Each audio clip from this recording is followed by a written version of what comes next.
요한복음 17장 11절에서 19절까지 보겠습니다. 요한복음 17장 11절 말씀에서 19절까지입니다. 함께 교독하겠습니다. 제가 먼저 11절을 읽습니다. 나는 세상에 더 있지 아니하오나 그들은 세상에 있사옵고 나는 아버지께로 가옵나니 거룩하신 아버지요 내게 주신 아버지의 이름으로 그들을 보존하사 우리와 같이 그들도 하나가 되게 하옵소서. 내가 그들과 함께 있으되 내게 주신 아버지의 이름으로 그들을 보존하고 지켜나간다. 그중에 하나도 멸망하지 않고 다만 멸망의 자식들이니 그는 성령을 문하게 함이니이다. 지금 내가 아버지께로 가오니 내가 세상에서 이 말을 하옵는 것은 그들로 내 기쁨을 그들 안에 충만히 가지게 하려 함이니이다. 내가 아버지의 말씀을 그들에게 주었사오니 세상이 그를 미워하였사오니 이는 내가 세상에 속하지 아니한 같이 그들도 세상에 속하지 아니함으로 인함이니이다. 내가 비옵는 것은 그들을 세상에서 데려가시기를 위함이 아니요 다만 악에 빠지지 않게 보존하시기를 위함이니이다. 내가 세상에 속하지 아니한 같이 그들도 세상에 속하지 아니하였사오나이다. 그들을 진리로 거룩하게 하옵소서. 아버지의 말씀은 진리이니이다. 아버지께서 나를 세상에 보내신 것 같이 나도 그들을 세상에 보내었고 함께 읽습니다. 또 그들을 위하여 내가 나를 거룩하게 하오니 이는 그들로 진리로 거룩함을 얻게 하려 함이니이다. 아멘. 우리가 늘 신앙생활을 하는 가운데 각성을 하고 새로운 동기부여들이 있어야 합니다. 그렇게 되려면 우리가 너무 진부하게 익숙해져서 진부해져 버린 이런 부분들을 새로운 의미 부여로 이제 가지고 가야 하는데요. 그래서 제가 자주 쓰는 표현처럼 새로운 가르침도 필요하지만 새롭게 가르침을 받는 그런 자리로 가야만 하겠습니다. 18절을 중심으로 오늘 좀 말씀을 생각하려고 하는데요. 18절에 아버지께서 나를 세상에 보내신 것 같이 나도 그들을 세상에 보내었고 우리를 세상에 보냈다라고 말씀하시는데요. 아무 생각 없이 우리가 살다가 이 말씀 앞에 좀 눈이 번쩍 떠지는 이 시간이 되기를 바랍니다. 우리가 진짜 아버지께서 보내신 자들이라면 만약 이 말씀이 사실이라면 우리가 이 말씀을 붙들고 살아간다면 우리의 인식론적인 혁명이 이루어지겠고요. 또 이전과는 다른 삶의 방향과 결심을 가지고 살아가게 될 것이라고 생각합니다. 자, 그래서 보내심을 따라서라는 말씀의 제목을 가지고 좀 몇 가지 생각을 해보려고 합니다. 먼저 의도를 파악하는 문제인데요. 우리가 보내심 받은 것이 사실이라면 보내신 분의 파송 이유가 있을 거예요. 왜 우리를 파송하셨을까 하는 이유를 분명히 알아야 되지 않겠습니까? 그 의도를 알아야, 그 이유를 알아야 올바른 방향으로 항해해 갈 수 있는 것이죠. 우리 그저 물결치는 대로 세상이 물결치는 대로 우리가 따라가도록 우리를 보내신 것은 아닐 것입니다. 또 고난의 세상을 이를 악물고 그냥 견디고 버티고 그것도 답이 아닐 것이에요. 보내심의 의도가 있을 거예요. 보내심. 우리 각자를 이 땅에 보내셨다면 그 의도가 무엇인지 하는 것을 좀 생각해 봐야 되겠는데요. 그 의도를 알기 위해서 무엇보다도 중요한 건 우리의 앞서서 보내신 분이 계셨다 라고 하는 것인데 18절을 잘 보시면 아버지께서 나를 세상에 보내신 것 같이 동일하게 나도 그들을 세상에 보냈다. 예수님께서 아버지께로부터 이 땅에 보내심을 받은 것과 같은 동일한 모습으로 동일한 어떤 삶의 이유를 가지고 우리를 보내셨다. 그렇게 말씀하고 계시는 거죠. 그러니까 예수님께서 왜 보내심을 받았는가를 알면 우리가 어떻게 살아가야 할지에 대한 명확한 답이 이렇게 밝혀지게 될 것이라고 생각합니다. 예수님은 분명한 목적의식을 가지고 사셨어요. 보내신 자의 부르심을 따라 이 땅을 살아가셨죠. 계속 살펴보고 있는 우리 17장으로 그것을 말해본다면 그 목적의식은 영광의 영광, 하나님의 영광을 위해서 하셨죠. 그런데 그 영광이 어떻게 확보되느냐 하는 문제를 우리가 계속 추적해 보았는데요. 영광은 아들의 죽음을 통해 확보됐죠. 그 아들이 죽음의 길을 걷는 것을 통하여 십자가가 곧 영광이다라는 말씀을 계속 제가 여러분에게 강조를 해드렸는데요. 그것을 통해서 그 영광의 길을 걷는 것을 통해 이 땅의 사람들에게 영생의 길, 영생의 선물을 허락하셔서 구원의 길에 이르는 것. 그것이 아들이 오신 목적이에요. 그와 같은 동일한 방식으로 저와 여러분이 이 땅에 부르심을 받았다, 보내셨다라고 하는 것을 너무 뻔한 얘기인지 모르겠지만 다시 한번 자각하고 이런 부분에 우리의 삶의 이유들을 분명하게 붙잡는 시간이 되어야 되겠습니다.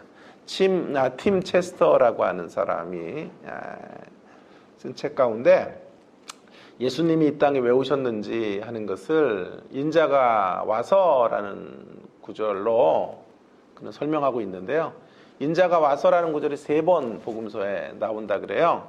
마가복음 10장 45절, 누가복음 10장 19장 10절, 누가복음 7장 34절인데요. 사실은 순서적으로는 누가복음 7장이 두 번째로 가야 되지만 제가 세 번째에 놓은 이유가 있어요. 맨 첫 번째와 두 번째가 매우 좀 비슷한 내용 같아 보여요.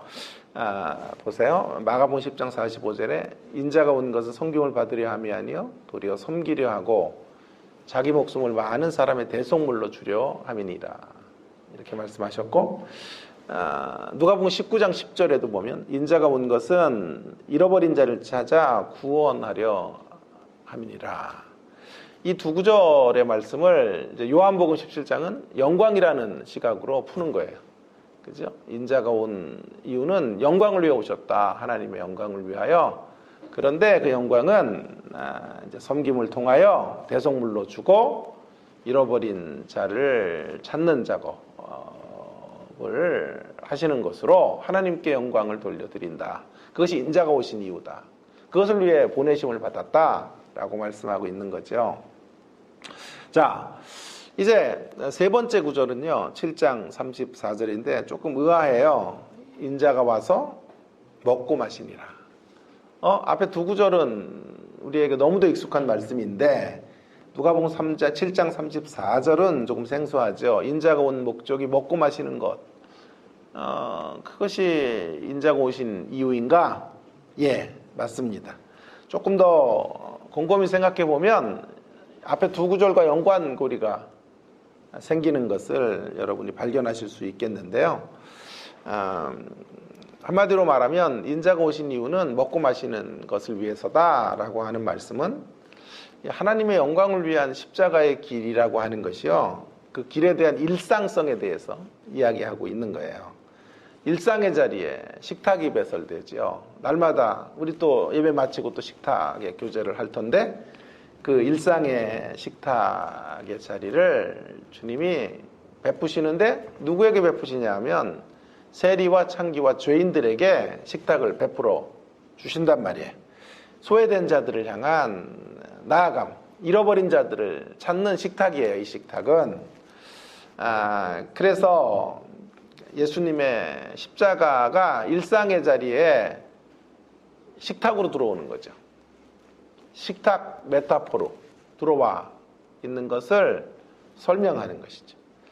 일상이 이어진 죽음, 일상에서의 죽음이 이어져서 장엄한 십자가의 죽음이 있는 거예요.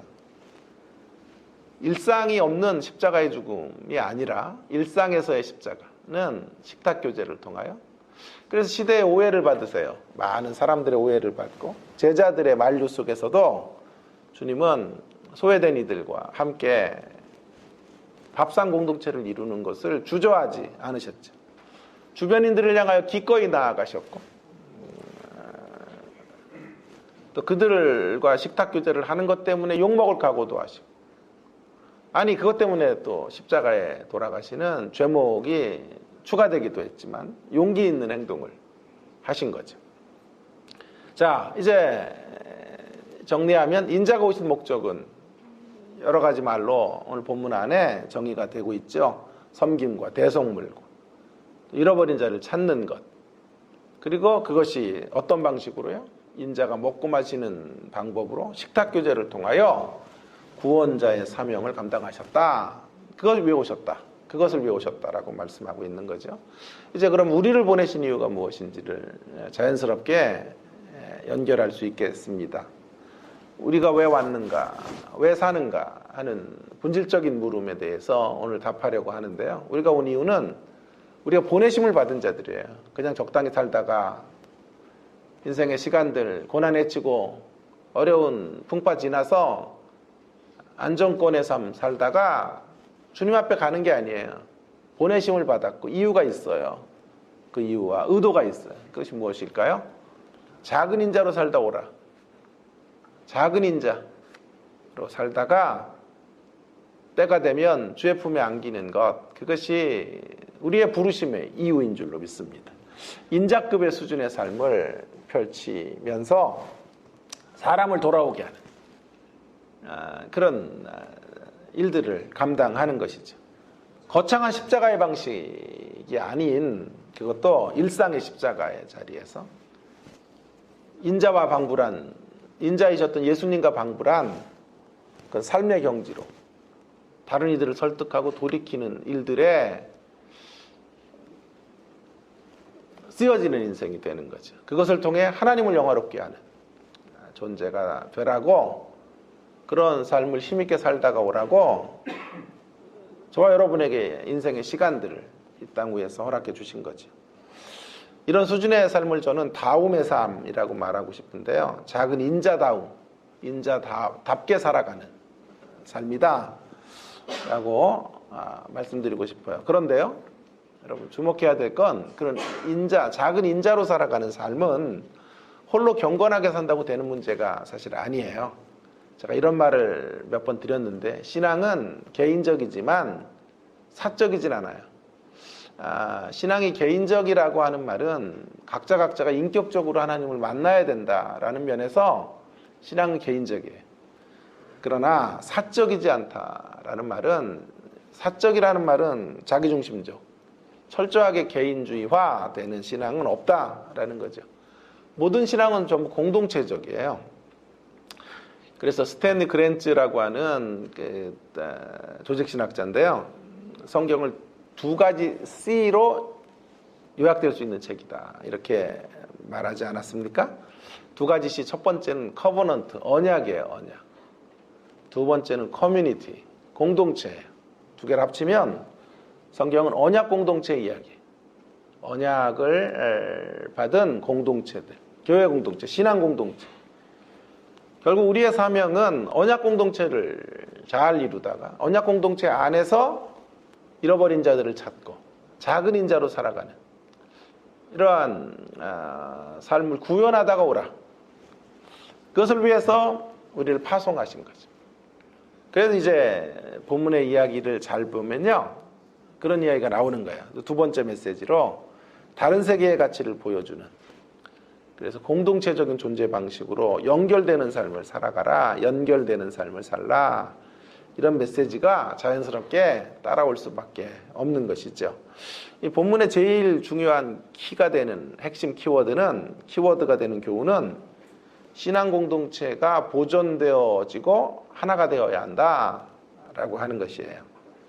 신앙 공동체 이야기로 이제 이러한 부르심의 이야기가 확장되고 있는 거죠. 신앙 공동체의 하나됨이, 하나 되는 것이 보내심을 받은 자들이 드러내야 되는, 보내신 자를 증거하는 방식이에요. 보내신 자 하나님을 증거하기 위해서는요, 드러내기 위해서는 보내심 받은 자들이 하나됨을 이루어야 된다라고 성경이 지금 말하고 있고요. 그 하나됨은 먼저 삼위 하나님이 이루셨던 하나됨, 공동체적인 방식을 따라서 연결되어지는 이런 삶이라고 말할 수 있겠어요. 그래서 한 세 부분으로 좀 나눠 보려고 하는데요.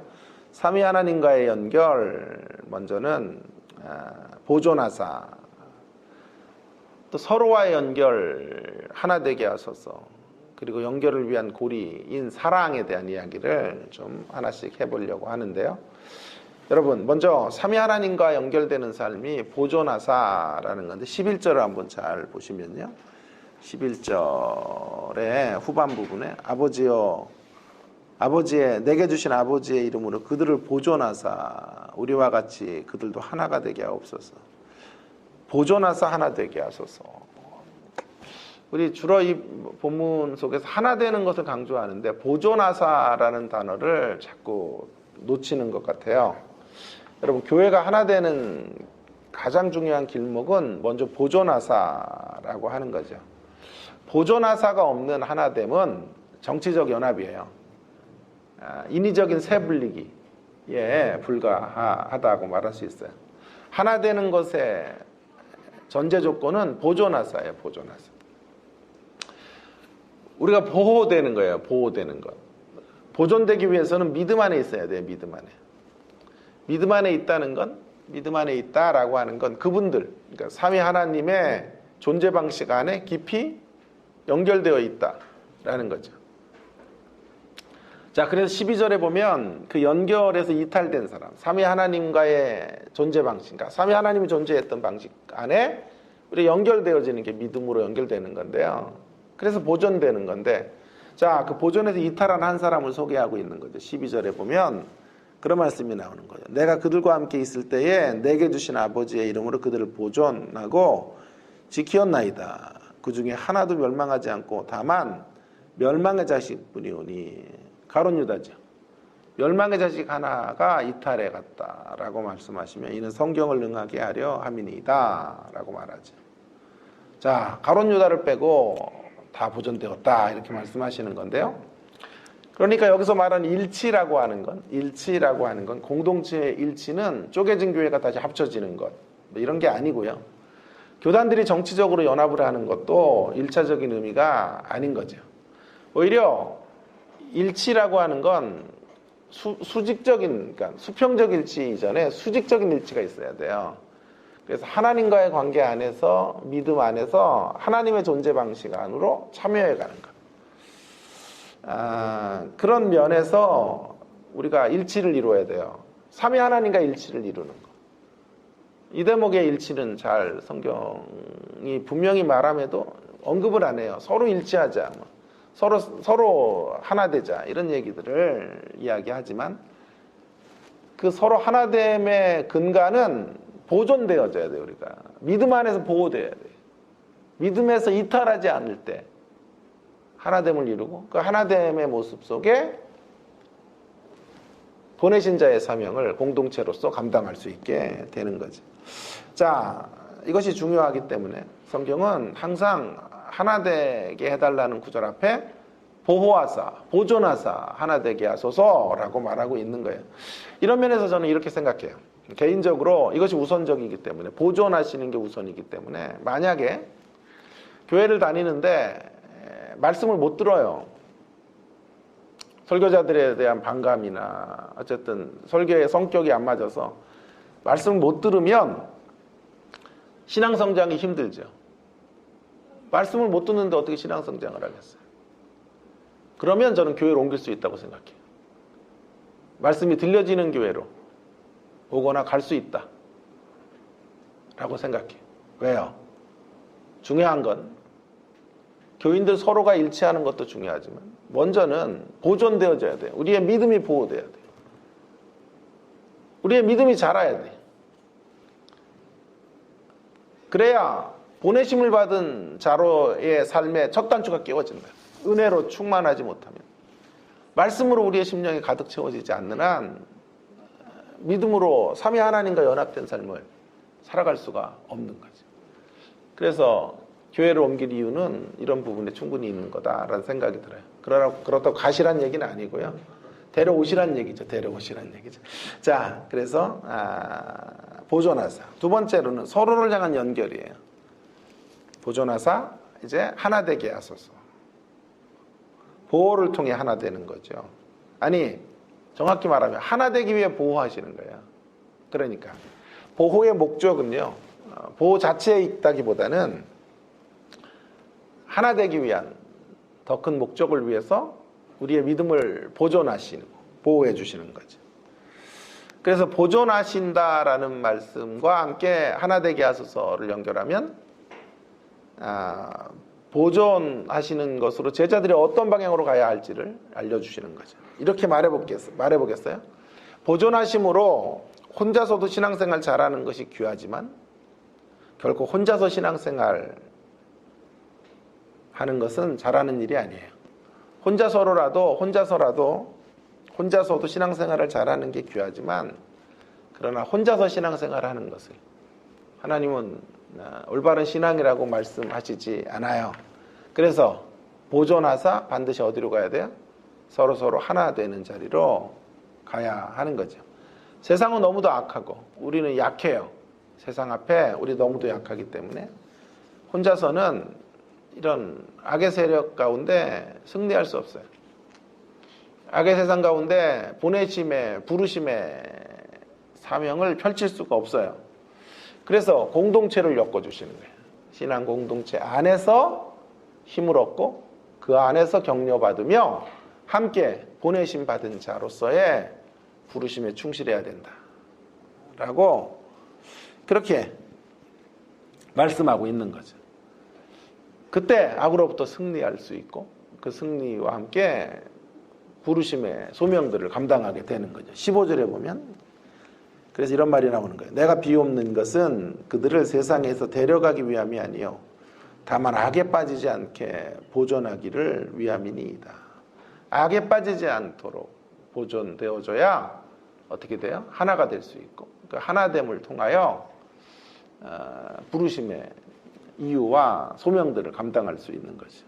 우리 개인은 약하기 때문에 공동체 안에서 강함을 경험해야 돼. 전도서의 말씀이 늘 진리죠. 전도서 4장 12절 한 사람이면 패하겠거니와 두 사람이면 맞설 수 있나니 세 겹줄은 쉽게 끊어지지 아니하느니라. 전도서가 지금 강조하는 말씀은 삼겹줄 신앙, 삼겹줄 공동체로 우리가 함께 연합되어야 한다라는 거죠. 혼자서는 이 사명 감당할 수 없는 거죠. 함께라면 가능하죠. 함께라면. 그래서 하나 되는 것을 통해 서로 연결되는 것을 통해 비로소 보내심 받은 자를 향한 어떤 삶의 시너지 효과가 생산될 수 있는 거죠. 자, 이런 연결, 하나님과의 연결, 서로와의 연결이 가능케 하는 가장 중요한 고리는 사랑이에요, 사랑. 사랑이라는 고리를 통하여 우리는 연결이 되는 건데요. 자, 그 사랑도 두 가지로 제가 좀 이야기를 했어요. 하나는요, 하나님의 사랑으로 서로 사랑하기인데, 이 말이 무슨 말인고 하니, 하나님의 사랑을 아는 자가 되어 사랑하는 것. 그런 얘기가 성경의 지배적인 이야기예요. 하나님의 사랑을 모르면 사랑할 수 없죠. 자, 그런데 오늘 제가 좀 이야기하려는 방향은 그쪽이 아니라요. 오히려 제가 좀 강조하려는 건 하나님의 사랑이 나에게만 있지 않다는 거예요. 상대에게도 하나님의 사랑이 있는 것 때문에 그 하나님의 사랑으로 서로 사랑해야 된다라고 하는 거죠. 그러니까 하나님의 사랑의 시선 때문에 내가 서로를 사랑할 수 있어야 되는 것이다. 이런 얘기를 하고 싶어요. 지난주 식사를 하는 중에 우연히 탕자 이야기를 좀 우리가 하게 되었는데, 그래서 저도 한 주 동안 탕자 이야기에 이제 계속 마음이 가더라고요. 집 나간 탕자가 돌아오고 형이 열이 받죠. 너무 이해가 되지 않아요? 형이 열이 받는 게. 그때 이제 아버지가 하신 말씀이 이거예요. 31절과 32절인데 15장 누가복음 15장 31절 32절에 자, 한번 들어보세요. 아버지가 이르되 예 너는 항상 나와 함께 있으니 내 것이 다 내 것이로되 이내 동생은 죽었다 살아났으며 잃었다 얻었기로 우리가 즐거워하고 기뻐하는 것이 마땅하다 하니라. 여기 중요한 구절이 우리가라는 구절이에요. 우리가 기뻐하고 즐거워하는 게 마땅하다. 우리가 받아들여주고 사랑하는 게 마땅하다라고 아버지가 말하는 거예요. 맏형에게. 아버지가 이렇게 말하지 않았어요. 너의 마음을 이해한다. 너는 너대로 그럼 행동해라. 다만 아버지가 동생 사랑하는 것만은 손대지 마. 아비된 자의 자유이니 그건 터치하지 말고 너는 너대로 행동하고 나는 또 나대로 행동하자. 이렇게 말씀하지 않았다고요. 중요한 우리가 방점을 좀 둬야 되는 구절은 우리가 함께 사랑해야 된다. 우리가 함께 기뻐해야 된다라고 말씀하고 있는 거죠. 그게 마땅하다라는 것인데 너와 내가 함께 기뻐해야 되는 거라는 거죠. 아버지만 돌아온 탕자를 기뻐하는 게 아니고 너도 기뻐해야 된다라고 하는 거죠. 너도 사랑해야 돼라고 말하는 거죠. 왜일까요? 이유는 딱 한 가지밖에 없어요. 둘째가 자기 형에게 했던 행동으로는 사랑 못해요. 근데 여전히 그 둘째를 아버지가 사랑하니까 그 사랑에 우리가 참여해야 된다라는 게 아버지의 말씀인 거죠. 여러분, 상대가 나에게 한 짓을 생각하면 사랑이 안 나와요. 사랑의 몸짓으로 갈 수 없어요. 동생이 한 짓을 생각하면 결코 기뻐할 수 없죠. 동생의 돌아옴. 자신의 유산을 다 탕진했고 돌아와서 이제 살면 큰아들에게 줄 유산 함께 나눠 쓰는 거잖아요. 그러니까 형의 입장에서는 화가 치밀어 오를 수밖에 없는 거죠. 유산 다시 축내러 왔냐고 화를 버럭 낼 수밖에 없는 거죠. 그런 동생 사랑 못해요 라고 말하는 건 당연한 건지도 몰라요.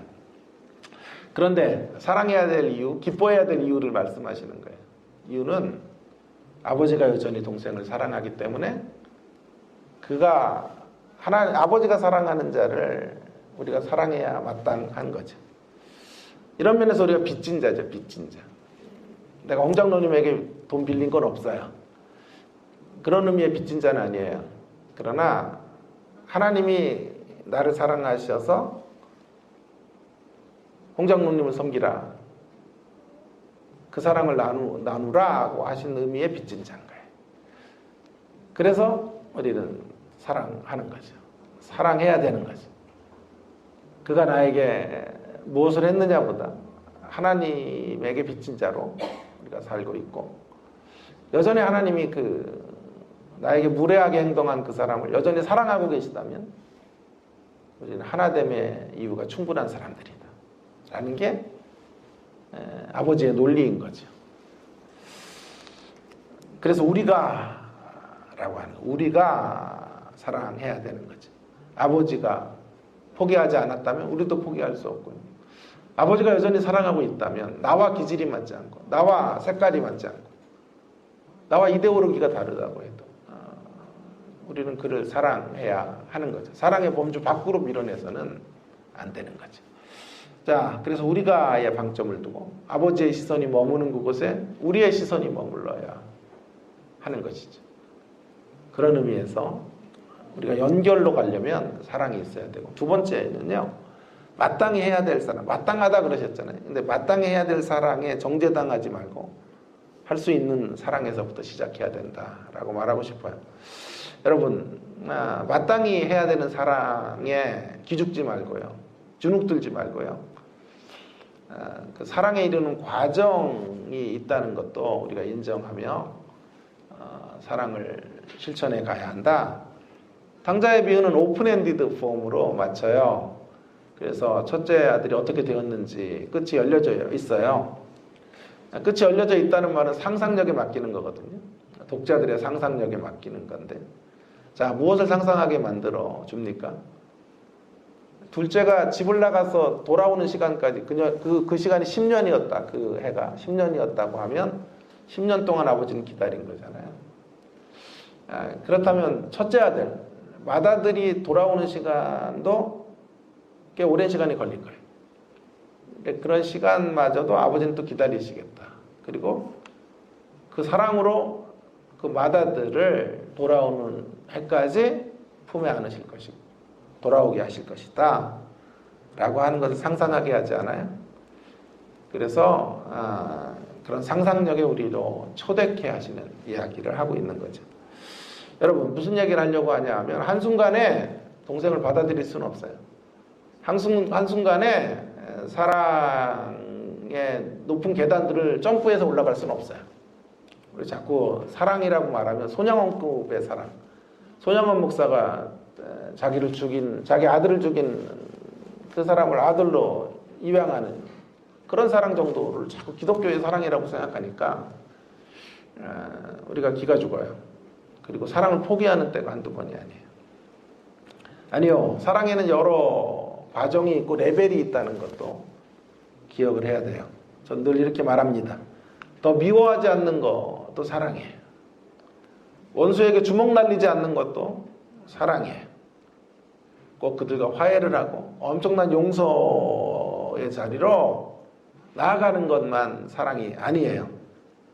한 번에 마땅히 동생을 넉넉히 끌어안는 것만 사랑이 아니고 못마땅한데 그 동생을 버리지 않는 것, 그 동생과 함께 밥상을 함께 나누는 것도 사랑이라. 어느 학우 하나가 몇 주 전에 문자가 왔어요. 힘든 동료 때문에 정말 학교 그만두고 싶다. 저한테, 제가 원장이니까 저한테 문자가 온 거예요. 그 무례함, 그 교만함, 그 파렴치함을 보고만 있어야 되는 겁니까? 참고만 있어야 하는 겁니까? 묵인하는 게 답일까요? 막 긴 문장으로 저한테 항변하며 낱낱이 그의 잘못을 폭로시키며 문자를 보낸 거예요. 그래서 제가 답을 보냈죠. 김지인이라는 정신과 의사가 그 책에서 말한 답을 제가 한 구절로 보냈어요. 강적은 피하라.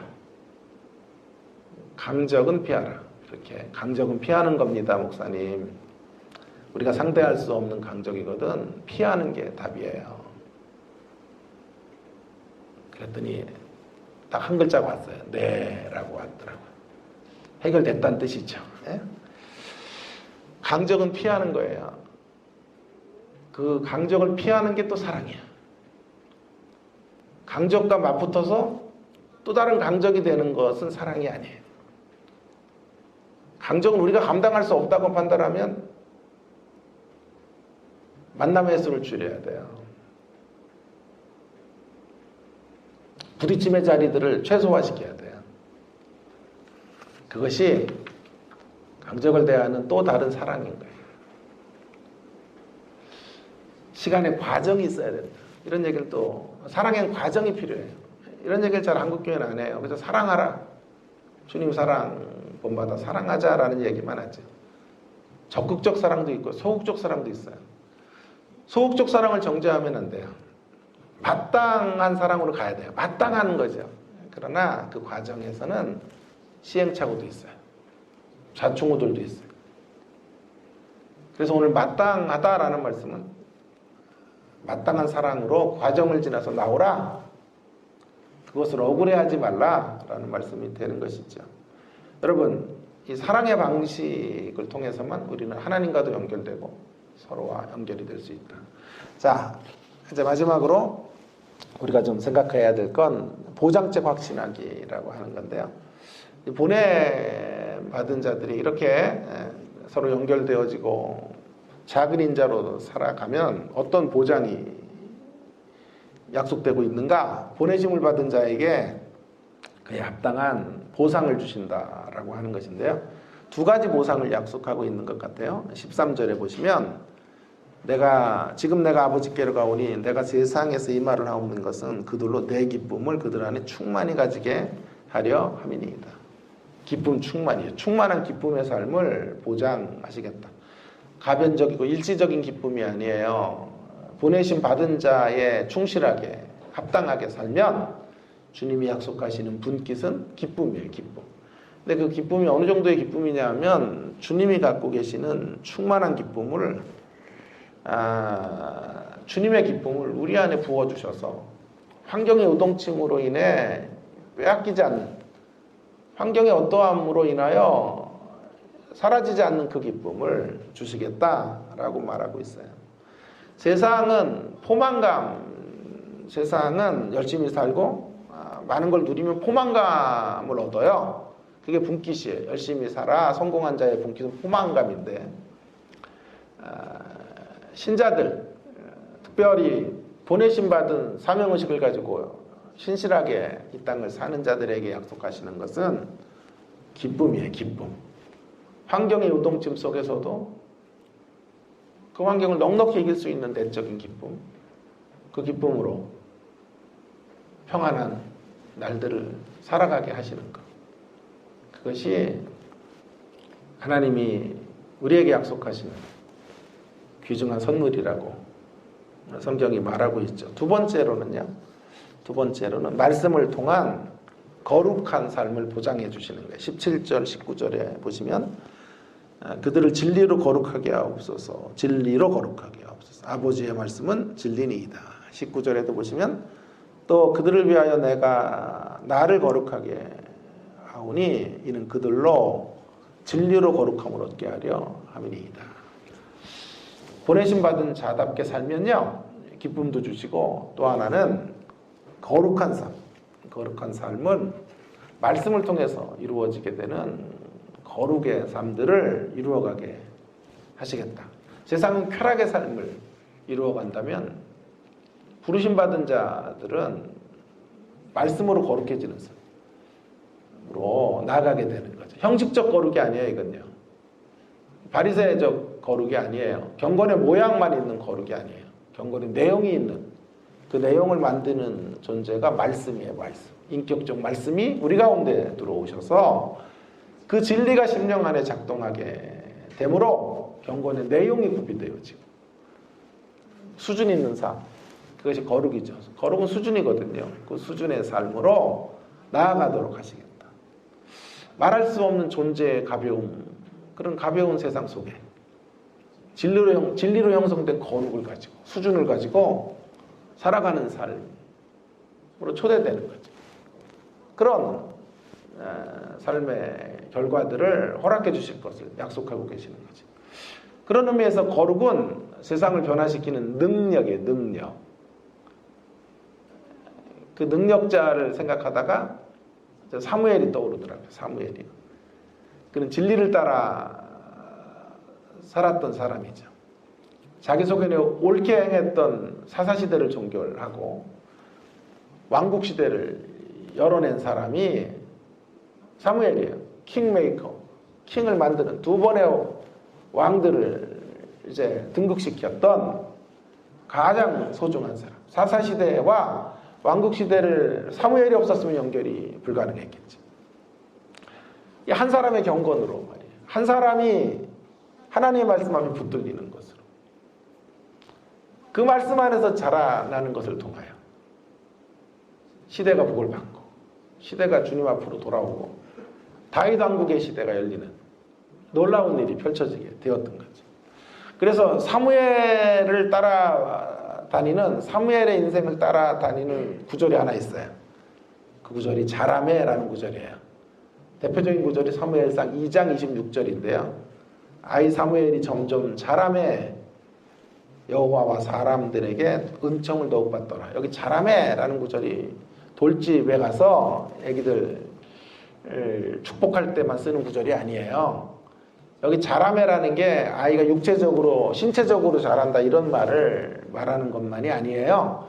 여기 자라매라는 말은요, 그 시대의 절망을 깨트리는 하나님의 사람의 특질이 자람이에요. 자람. 엘리의 두 아들들이 자라요. 폐역으로 자라요. 그래서 심판을 받는 거예요. 그러나 정반대편으로 자라요. 말씀 안에서 계속해서 영적으로 성숙을 이루어가는 사무엘을 통해서 하나님과 사람에게 더욱 큰 은총을 받게 되고, 그게 힘이 되어 시대를 개혁하고 사사시대를 물리치고 사사시대의 빗장을 부수고 새로운 하나님 기뻐하시는 새 역사를 만드는 일에 쓰여지게 된 거죠. 잠언 3장 3절 4절에 이런 말씀이 있어요. 인자와 진리가 내게서 떠나지 말게 하고 그것을 내 목에 매며 내 마음판에 새기라. 그리하면 내가 하나님과 사람 앞에서 은총과 귀중히 여김을 받으리라. 여러분, 제가 저희 집에 조그만 돌 2개에 성경 구절을 써놨어요. 하나는 시편 127편이에요. 여호와께서 집을 세우지 아니하시면 뭐 세우는 데 수고 헛되고, 그 구절이 있는 시편 127편과 또 한 구절이 잠언 3장 3절 4절에 우리 주나를 향한 축복의 성경 구절이에요. 돌에다가 새겨가지고 늘 제가 바라보고 있고 기도할 때 떠올리는 구절인데, 인자와 진리가 내게서 떠나지 말게 하고 그것을 내 목에 매면 내 마음판에 새기라. 그러면 내가 하나님과 사람 앞에서 은총과 귀중히 여김을 받으리라. 잠언의 말씀이 그대로 이루어진 인물이 사무엘이에요. 사무엘. 얼마나 놀라운 축복입니까? 진리가 떠나지 않고 진리가 마음판에 새겨지자 진리에 붙들려 살자. 하나님과 사람 앞에 더욱더욱 은총을 받는 인생의 길을 걷게 된 거죠. 자, 체크리스트. 이제 보냄을 받은 자로 살아가는지에 대한 체크리스트. 적지 않은 신자들이 신앙생활하고 그 신앙의 힘으로 어려움이 없이 편편하게 살아가는 걸 삶의 목적으로 두고 사는 것 같아요. 힘든 시간을 지나고 승승장구하는 날들을 보기를 원해서 그런 쪽으로 가면 안심하고 신앙생활을 하는 것 같아요. 거기가 안심할 자리일까요? 아니요. 우리의 기준은 부르심 앞에 합당한가가 기준이에요. 보내심 받은 자로 살고 있느냐? 거기에 답할 수 있어야 돼요. 편하게 살다가 오라. 편편하게 살다 인생 끝나면 90살, 100살 되면 부르심 받으라 그랬으면 그렇게 사시면 돼요. 그게 우리를 파송하신 목적이라면, 이유라면 그 편안함 누리고 살다가 떠나면 되는 거예요. 거기 만족하시면 돼요. 그럼 성공한 인생이에요. 그러나 성경은 편해지는 삶이 아니라 전해지는 삶을 살다 오라 말씀하셨어요. 편해지는 삶이 아닌 전해지는 삶. 주님의 사랑이 전해지는 삶. 주님의 국률이 전해지는 삶. 전달되는 삶. 편해지는 것을 넘어 전해지는 삶으로 한 생애를 살다 오거라.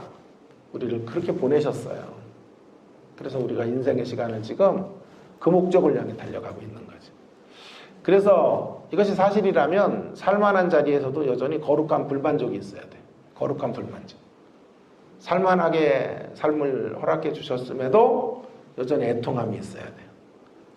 살만해졌지만, 그래서 편안해졌지만 주변을 돌아보면 폭풍같이 몰아쳤던 어려운 시간들은 지나온 것 같지만, 그래서 안심할 게 아니라 여전히 우리를 이 땅에 보내신 목적을 따라 내가 살고 있는가 하는 이 대목에 대하여 우리가 진지하게 답할 수 없다면 여전히 우리는 거룩한 불만족과 슬픔이 있어야 한다라고 하는 거죠. 삼손의 이야기가 바로 그런 이야기죠. 삼손은 힘 있는 사람이에요. 근데 그의 부모가 뭘 기대하냐 하면 삼손이라고 이름을 줬는데, 삼손은 태양의 아들이라는 뜻이죠. 태양신을 숭배했어요. 태양신의 아들로 가장 힘있게 살기를 원했죠. 그래서일까요? 부모의 기대를 따라 삼손은 힘 있는 사람이에요. 역사상 가장 힘 있는 사람 삼손이. 그래서 거기서 삼손하이트가 나왔지. 삼손하이트 가방이 사실은 그 창업주가 삼손을 모델로 해서 그렇게 질기고 찢겨지지 않는 그런 가방을 만들겠다라는 의미로 삼손하이트를 만들었는데, 저는 평생 삼손하이트만 썼는데 찢어져요. 삼손하이트도 잡고도 저기 되고 하는데요. 어쨌든 여러분, 삼손은 여호와의 신이 4번인가요? 5번인가요? 임해요. 여호와의 신이 이렇게 많이 임했던 사람이 없어요. 가장 능력 있는 사람.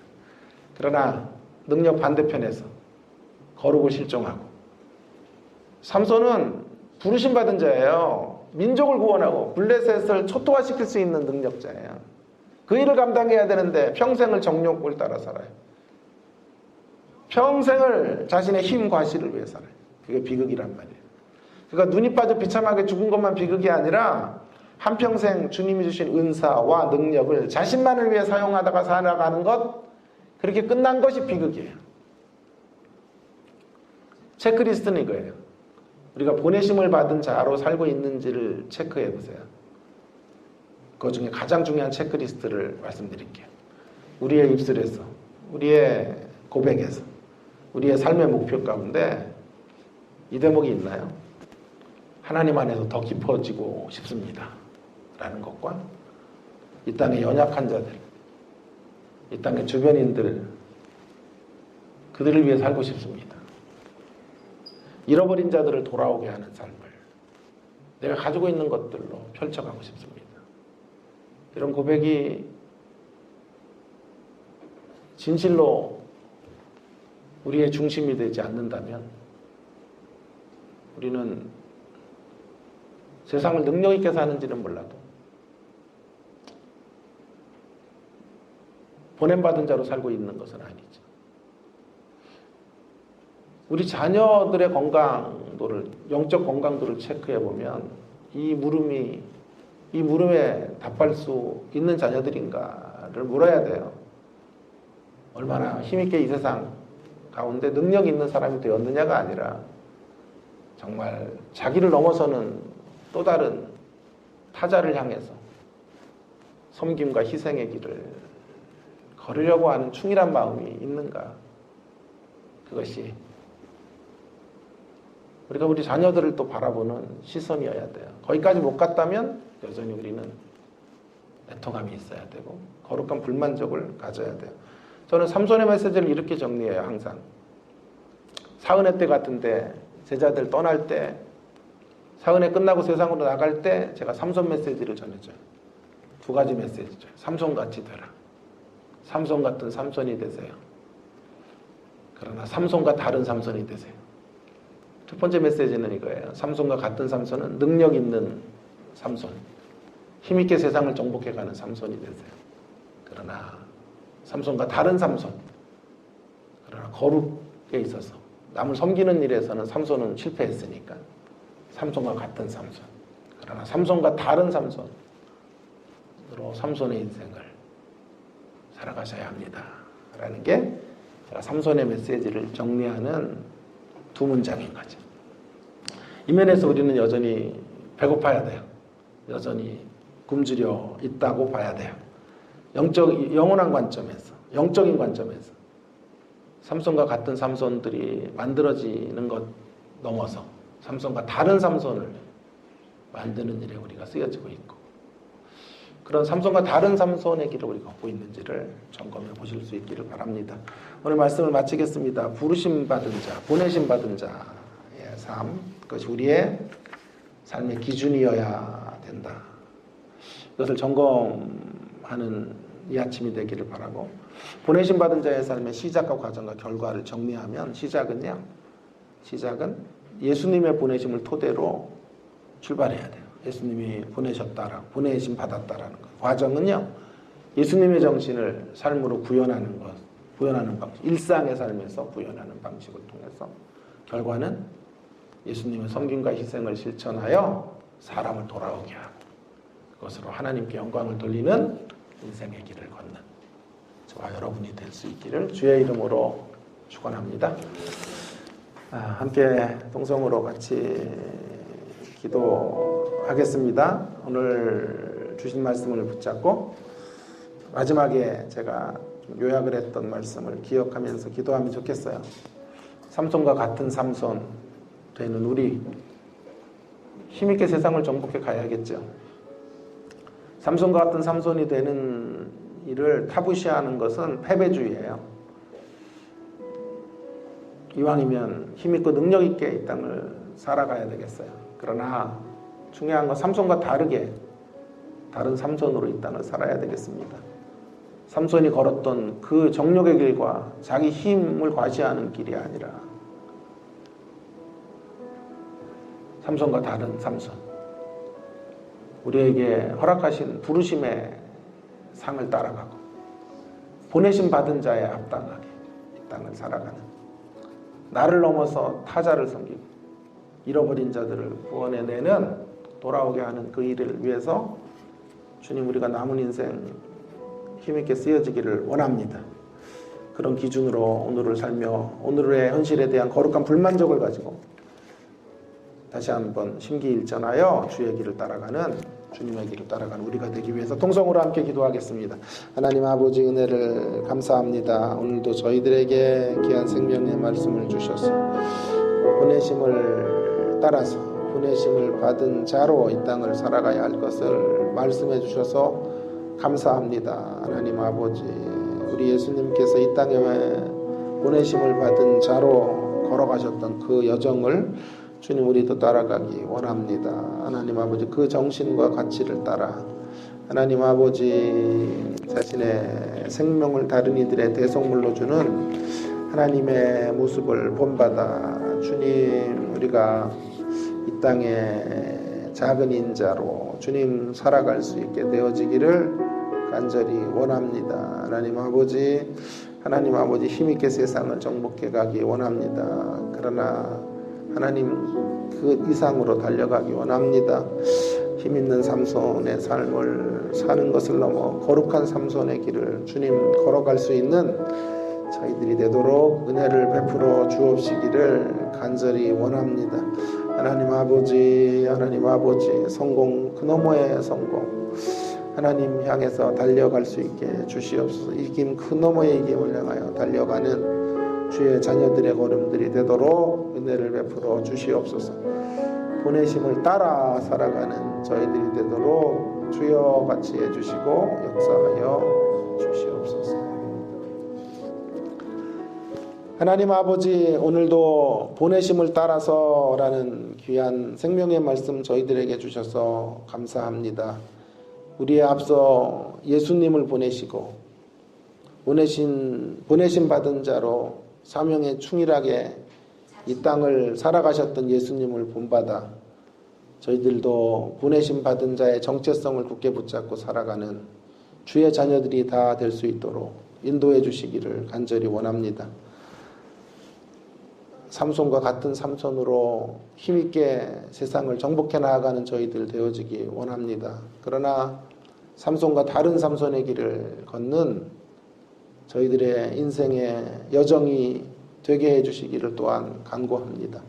나만을 위해 살고 내 힘을 과시하는 인생의 자리에서 이제 타자를 향해 나아가고 하나님의 나라와 잃어버린 자들을 주 앞으로 이끄는 일에 쓰여지는, 그래서 궁극적으로 우리 하나님께 영광을 돌리는 하나님 그런 생애로 남은 인생 힘있게 펼쳐져 가도록 인도해 주시기를 간절히 원합니다. 우리에게 그런 삶의 방향을 주시고 목표점을 분명히 주셔서 힘들고 어려울지라도 이 걸음 마침내 이루어가는 주의 자녀들이 다 될 수 있도록 함께하여 주시옵소서. 이 시간도 또 개인적으로 하나님 앞에 기도하는 시간을 갖습니다.